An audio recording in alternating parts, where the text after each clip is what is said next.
everybody and Happy New Year! Today we are going to take a closer look at the cable cast on.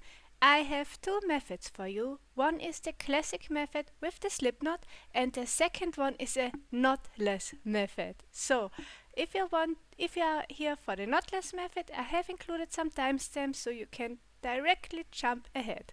So start with a slip knot and place it onto your needle. Make sure that your slip knot isn't too tight because we are going to work a knitted cast on in there. It's time to work the first stitch. We are using the knitted cast on for this stitch, and every other stitch afterwards will be worked differently. So grab your needle and insert it through the slip knot knitwise. If you are English style knitter, you can wrap your yarn around the needle like this. Or if you're a continental knitter like me, grab your yarn with your left hand. I'm holding my little yarn tail in my hands between all my fingers, so middle finger, ring finger and thumb. So this way the slip knot stays put and doesn't move around. Wrap your yarn around your needle and then pull up a big loop. Tilt your right needle a little bit to the right and then place your loop onto your left knitting needle like I do. Make sure that you don't twist the stitch like you do when you are working the knitted cast on. So now the actual cable cast on begins.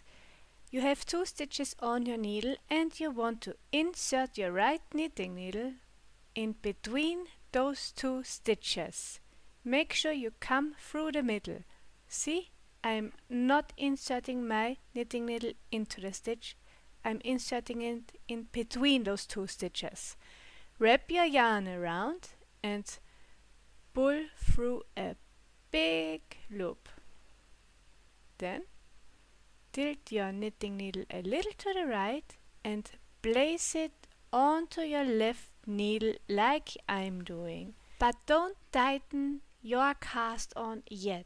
Instead, insert your knitting needle in between the last two stitches again and now pull on your working yarn to tighten the stitch.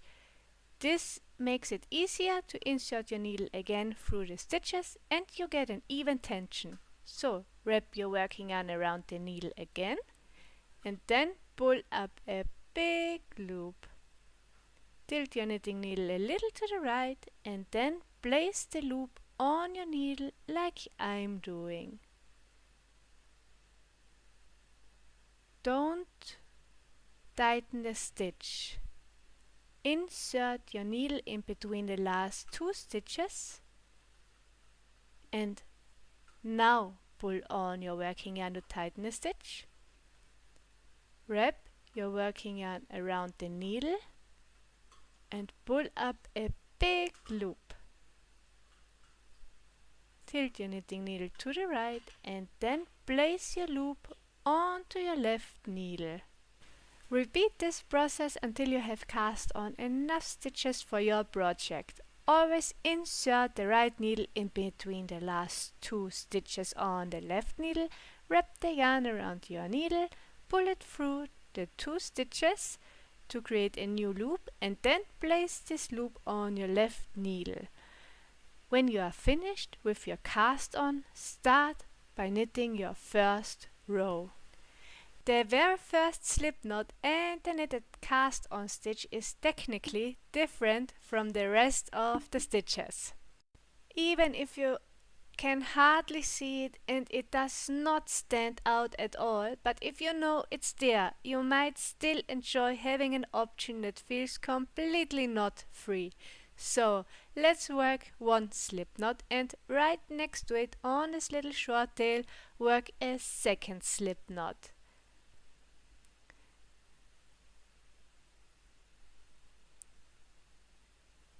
Place both slip knots onto your knitting needle.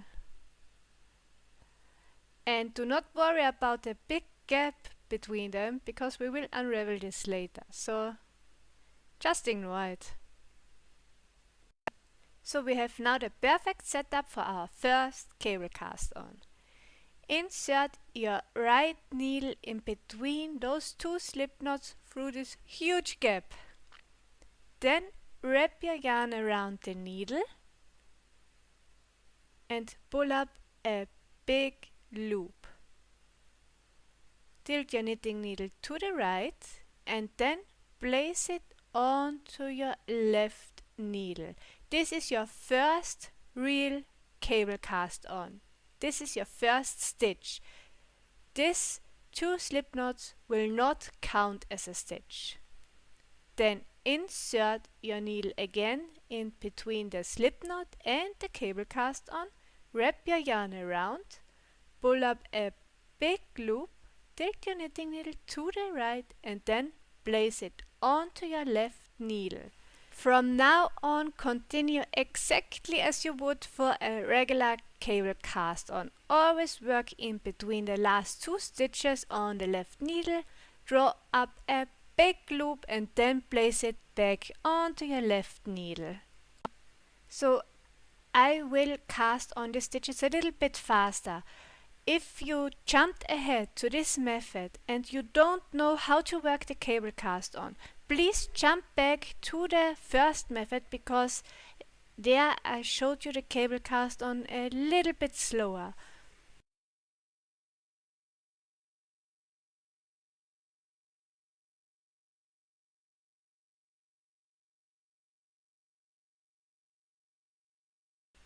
So if you have worked all your stitches just like before, start knitting the first row from your cable cast on.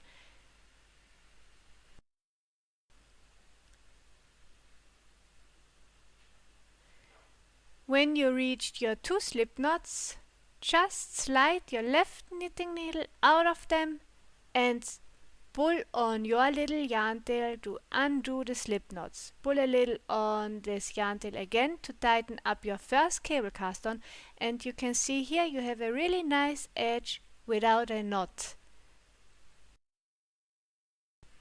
The cable cast on is really one of those reliable little knitting techniques that quickly can become your favorite once you try it a few times. It gives your project a really neat and sturdy edge, and with the knot-free version you avoid that slightly little knot at your cast-on edge. So thanks so much for tuning in and watching my video tutorial today. I wish you a happy new year, lots of health for your family and your friends. Until next time, bye!